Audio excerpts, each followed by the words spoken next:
Kia ora. I'm so excited to make this video today, and we're going to be talking about how the name came to be for Tūhono Sports, which is my brand new sports agency. Ew. So the idea of the agency itself is something that had been bubbling away back here for a long time, and sort of last year I decided to put wheels into motion and make it happen.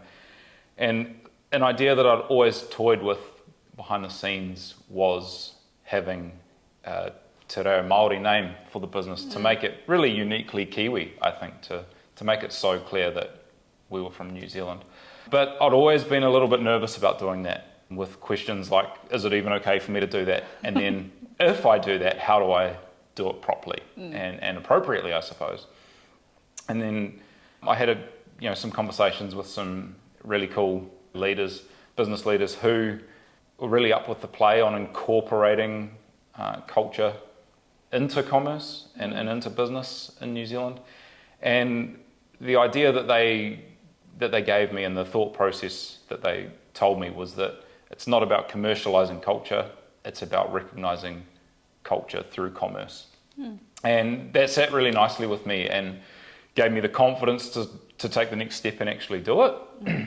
But then the next question was, how do I come up with a name and pick a name? And I didn't want to just Google something and pick a word and use it, for a number of reasons, but mainly because there's really no meaning to that, and there's no story. So I was sort of wondering how I do it, who I need to talk to, and it's a pleasure to introduce you today, but I reached out to my friend Anahera, who we've just been talking, and we think we've been friends for nearly 25 years, met in high school. Wow. And we were in like school bands together and school trips and all sorts of stuff, and known each other for years. And I suppose more recently crossed paths again because your husband's racing in triathlon now, and I've seen you at a whole lot of events.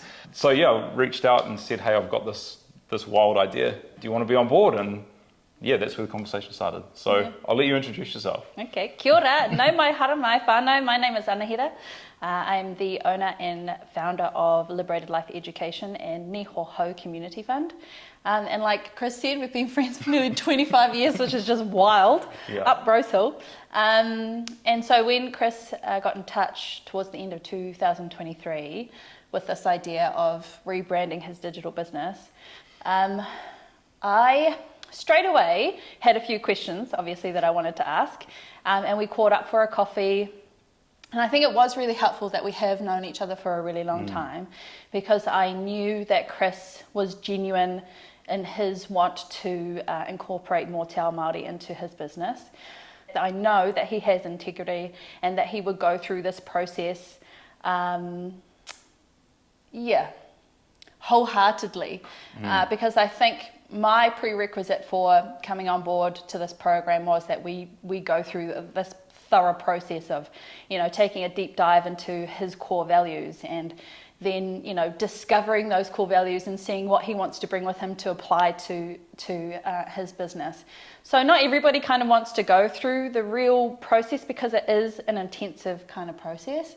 And with anything, te ao Māori, we like to do things properly, aligned with our values. So once we had that conversation after the coffee meetup, I knew that he was in it for the right reasons, that he was able to answer some kind of difficult questions, but I knew that his heart was in the right place, and I feel like his want is to normalise te reo Māori, and this is a way that he could, carry that mahi with him as somebody who's a tangata tiriti, which I think is really important. So I'm absolutely privileged to walk alongside him as he traverses and navigates this new journey, and it's been a beautiful process to be a part of. Yeah, and I think you said it was an intense process, which it was, but it was enjoyable. Nice. It never felt cumbersome or slow or painful or difficult. That's the cool thing about these processes. There's so many things to learn, Yeah, but I think professionally as well, you do this with a lot of people, and that was quite evident, because I had never been through a process like this before, and I'd really needed to be led. because I had no idea what I was doing Yeah. or the sort of path to take, and you did a really good job of breaking it down and Sweet. walking me through it at my pace. Cool. And being really clear too, because sometimes after an intensive process, you can kind of walk away from a session like, oh my God, a little bit more overwhelmed. But I think we had tangible tasks to work on. Chris had homework every time, after every session that we had. Yeah. So we had 3 in-depth 60-minute sessions online. And from the start of the process really was obviously catching up for a coffee. Really important to know that he was in this for the right reasons, that he had integrity. Obviously, I knew all of that, being friends with him for 20 plus years. Then the next step was really mapping out a clear path of how we're going to get to the end goal, which the end goal was coming up with a name. So rebranding his business. So for me, the process started with discovering his own core values. And then finding out what really matters to him, what his true purpose is with this business, who's going to benefit, who are you serving. And I think we went through a really cool process with one of my resources, and I remember asking you a question, what do you want to be remembered for? And I remember you saying to me, holy shit, I've never thought of that before. Yeah. So we had some really good conversations with some really beautiful questions that really made him think about things on a deeper level. Yeah, something that probably came out of it, which probably not enough people think about when branding a business, is as a startup, and in my case, a one-person startup, you are the brand identity. Yeah. And I think it's really hard to try and create an identity to a business or a brand that is in no way tethered to the person, because they're intrinsically linked, whether you like it or not. And so the way I probably interact with people and communicate and that sort of thing absolutely flows through to the business. So the personal branding part of it was super important and a real good place to start. Yeah, and people often overlook this process because maybe they think it's kind of boring, or maybe they don't think that there's enough purpose to it.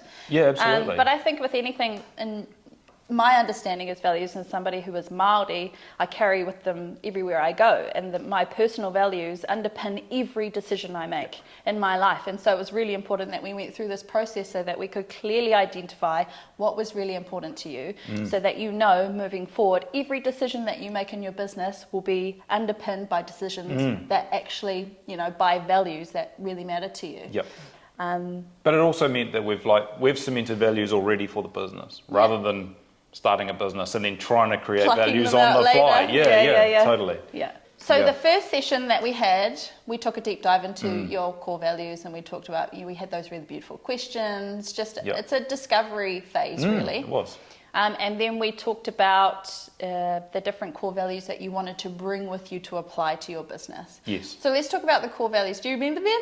I think so. Yeah. So we talked about connections and authentic connection, which was so important, not just at a personal level, but with what we plan to do business-wise, connecting brands with partners and forging industry partnerships. So the connections part of it was critical. Yeah. And then authenticity was the other one. And we actually talked about why it was so important to you. Absolutely. And really fleshed out, your upbringing, the relationships that you have with your parents and your family. It's all aligned. Yeah. That, and then also in a professional capacity, I've never been good at small talk and blowing smoke. I've always been a straight shooter, which is probably why... You have an expectation too. That's probably why I didn't fit in the corporate world, Exactly. Too authentic. Too authentic, too honest. And so... which is not a thing. It's so important that is one of the values of the business. Totally. We're not here to sugarcoat things if they don't need to be. No. And so then we talked about the purpose of the business, because I think, a Te Ao Māori view is, who is this business actually here to serve? How are you, providing solutions to the problems of the people that you're here to serve? And I think that was another layer of beautiful conversation to really understand how you're going to benefit and enhance the lives of athletes, of businesses and brands with your own unique experiences. Yeah. We talked about your own unique experience in life. You know, he has a music degree, but he has all of this unique experience that, you know, has guided you to where you're at, and now you have this really unique knowledge base that you're able to share with others. Yeah, I mean, I suppose I've got experience in all sorts of different roles and facets of life. Probably my music degree is not one I lean into as much as others. You should. Yeah, I should. But yeah, you're right. Yeah. Sort of bounce through different roles and learnt a lot. And this is my opportunity to bring it all together. Yeah. And it's absolutely a passion project as well, to be able to combine it with sport. I know. So cool. And help athletes and brands. Yeah. So the next process after that, so we got really clear on what your personal core values were, got really clear on what your business core values were, and then we kind of dived into the purpose of the brand, and then we started looking at names and writing a story, because like with anything in Te Ao Māori, our language is very metaphoric. You know, we like to tell stories when we talk, when we share kōrero. So I said to Chris, you know, it's not about just picking a word that sounds nice, it's about writing the story into the name. Yep. And so when we get really clear on what your story is, who you're here to help, who you're here to serve, then the name will become clear. Yep. So we dived into your story, into your unique experiences and all of that. And then we started, I actually had a really beautiful conversation after our second session with my dad. And he's known Chris for a really long time. Probably the same amount of time. Yeah, it's just really funny. Yep. And, you know, I talked to Dad about Chris's ideas and the fact that I'm supporting him along in this process, and that I've chosen to be a part of this process because I know that his intentions are really good. And so Dad and I had a few conversations about his story, about what he's trying to do. We kind of talked about different names and different words that kind of represents his story. And then I kind of noted down a few words that Chris may or may not have heard before. And then I took that to our next session. But we had really beautiful conversations about the relationships that Chris has in his life, in terms of the relationship that you have with Tangaroa, with the moana, with the ocean. And we talked about how maybe that could be incorporated. We talked about how the ocean kind of symbolizes connection and relationships for Chris, because he spent a lot of time in the ocean with his grandfather, with his father. I think your dad surfs, and your grandfather used to kayak been like and stuff a like beach that. family, and So already the ocean symbolized that really strong foundational relationships for Chris. But yeah, there was lots of it is definitely one of those processes where we just have to talk through it, and something will land, you know. And so we kind of had a list of about 4 or 5 names. I said to him, you don't have to make up your mind right now. We can even make up words with, you know, different concepts. But there was one word there that I like to observe body language and all that. And when I said, can I say the name? When I said the name, I said Tūhono, it was the first time that I saw that he was like, actually that sounds nice. And I could physically see, you know, I could visually see that it was something that he was like, okay, like that's, I don't know, sparked something. Yeah. So you can't rush this process. No. So I said, just sit with it, go over them this next week, say them out loud. You know, and what else do we really talk about? Yeah, I think that was the key part though, or definitely something that I probably wasn't expecting, because when I think about naming a business, you think, how does it look? How's it going to look on a website? You know, as an email address, that sort of thing. Never thought, say it out loud and see how it resonates. Yeah. And so that was a real interesting part of the process too. Yeah. And cool. Yeah, when you said it, it sat really well, and I reacted positively to it. But when I sat and said it, that was when it became really clear. Yeah. This is the pick of the lot. Yeah. You know. Nice. Yeah, it was beautiful. So it happened. It's not something that you can rush. No. So I think all up, it took us probably like a month to get to a point where we were like, okay, I think this is it. You know, we kept talking over it. We kept talking about other names, but we kind of both agreed. That we both agreed independently of each other, because from one session to the next, we didn't sort of talk in between. Yeah. And we both came back and we'd landed on the same word. Yeah. without having any further discussion I on had it. a feeling. Yeah, beautiful. Yeah. So should we talk about Tūhono and what the actual word means? Oh, definitely. That's so important. Yeah, definitely. So for me, it kind of breaks down. There's two words within Tūhono. Well, actually, two that we'll talk about today. So tū with a tohu toa over the u. Tū, to stand, to hold, to be firm.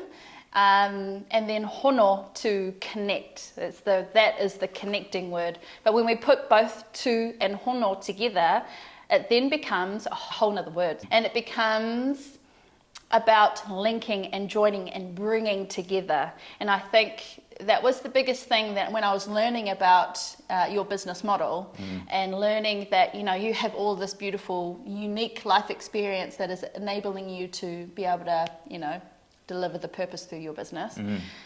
It was very much about taking your own unique life experience and all the lessons that you've learned and everything that you've gone through and taking those lessons and enhancing the lives of individuals, of athletes, and then enhancing the relationships that businesses and brands have with athletes.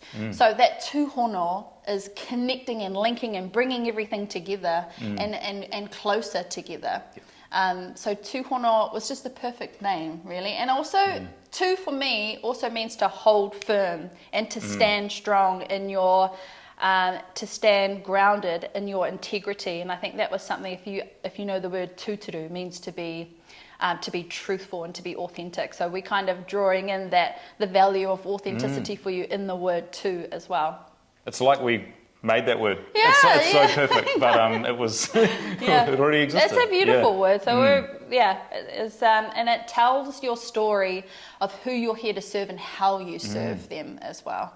And I think as your business grows, you'll just fill into the name too as well. I think you'll grow into it even more. I think the other super important thing for me is that having that name, there is no question about where we're from. You know. You're from Aotearoa. Could have put the word, you know, Kiwi or something quite cliched in there, but I think the name Tūhono is like we are unapologetically from Aotearoa, and there's no question, you know. And you're on your own journey too. Yeah. If you're a dun from up in Hokianga, let us know, comment below. Might be related. But that's another thing too, you know. It was a beautiful journey. It was. That you've gone through. It was really enjoyable. How was it? It was, and I learnt a lot, and sweet. I love learning new things, and it's funny, a little while ago we were having this conversation with a friend and they suggested this thing called 40 before 40. 40 things you want to do before you turn 40. And one of mine was to learn te reo Māori, fluently. So this is sort of another step on that journey. Definitely. We also talked about being somebody who is Pākehā, having a Māori name. How do you feel about that now?